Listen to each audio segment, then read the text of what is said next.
ഞാൻ സുധാ ബാലചന്ദ്രൻ. ലോകവും കാലവും മാറി മറിഞ്ഞുകൊണ്ട് മുന്നോട്ട് പൊയ്ക്കൊണ്ടിരിക്കുകയാണ്. ആചാരങ്ങളും വിശ്വാസങ്ങളും ആധുനിക ശാസ്ത്രത്തിൻ്റെ തിയറികളും ഒക്കെ അങ്ങേയറ്റം അംഗീകരിക്കപ്പെട്ടിരുന്നവ പോലും ഇന്ന് പുറന്തള്ളപ്പെടുന്നത് കാണാം. പക്ഷേ ഒരിക്കലും വലിയ മാറ്റം വരാത്ത ചിലതുണ്ട്. അതിൽപ്പെടും സനാതന മൂല്യങ്ങൾ.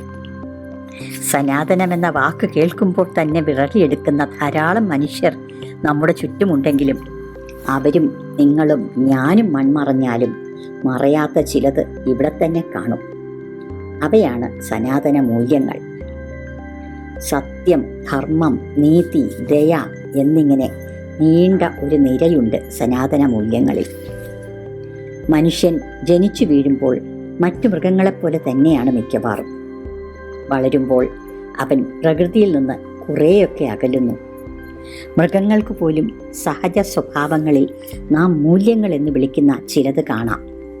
ഇണയോടുള്ള സ്നേഹം, കരുതൽ, സന്താനങ്ങളോടുള്ള വാത്സല്യം, അവയെ സുരക്ഷിതമായി പോറ്റാനുള്ള ത്വര, വർഗസ്നേഹം, ഇവയൊക്കെ മിക്കവാറും എല്ലാ ജന്തു പക്ഷിജാലങ്ങളിലുമുണ്ട്. പക്ഷേ മനുഷ്യരിലെ ധർമ്മബോധവും സത്യസന്ധതയും ഒന്നും പൊതുവെ മൃഗങ്ങളിലുള്ളതായി ഇതുവരെ പഠനങ്ങളൊന്നും വന്നതായി എൻ്റെ അറിവിലില്ല. മനുഷ്യന് എവിടെ നിന്നാണ് ഈ മൂല്യങ്ങൾ ലഭിക്കുന്നത്? സഹജാവബോധം കൊണ്ടാണോ? കരുതലും കരുണയും സഹജീവി സ്നേഹവും ചില മനുഷ്യരിൽ ജന്മസഹജമായി കണ്ടെന്നു വരാം.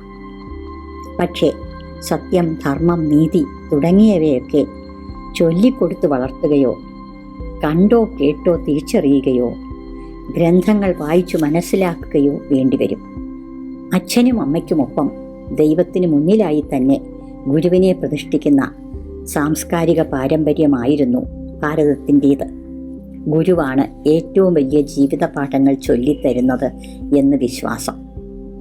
പക്ഷേ ഇന്ന് കുട്ടികളെ പാടെ തകർക്കുന്ന തരത്തിൽ പെരുമാറുന്ന അധ്യാപകരുടെ കഥകൾ ധാരാളമായി കേൾക്കാനിടവരുന്നു. മൂല്യബോധം നേടാത്ത അധ്യാപകർ എങ്ങനെയാണ് ഇളം തലമുറയ്ക്ക് അത് പകർന്നു കൊടുക്കുക?